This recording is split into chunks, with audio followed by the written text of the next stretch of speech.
বনি ইসরায়েলে তিন ব্যক্তি ছিলেন, একজন কুষ্ঠরোগী, একজন টাকমাতা এবং একজন অন্ধ।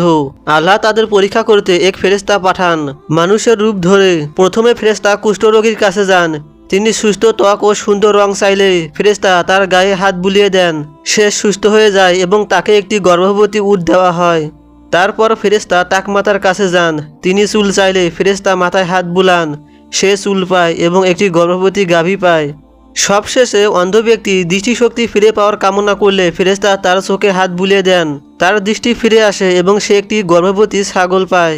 ধীরে ধীরে এক সময় তারা সবাই ধনী হয়ে যায়। পরে ফেরেশতা আবার দরিদ্র পথিকের বেশে তাদের কাছে যান সাহায্য চাইতে। কিন্তু কুষ্ঠরোগী ও টাকমাতা অস্বীকার করল, এমনকি নিজের আগের অবস্থাও অস্বীকার করে। কিন্তু অন্ধ ব্যক্তি বলে, আল্লাহ আমাকে দৃষ্টি এবং সম্পদ দিয়েছেন, তুমি যা চাও নিয়ে যাও। তখন ফেরেশতা বলেন, আল্লাহ তোমাদের পরীক্ষা করেছিলেন, তিনি তোমার প্রতি সন্তুষ্ট হয়েছেন এবং বাকি দুজনের উপর অসন্তুষ্ট হয়েছেন।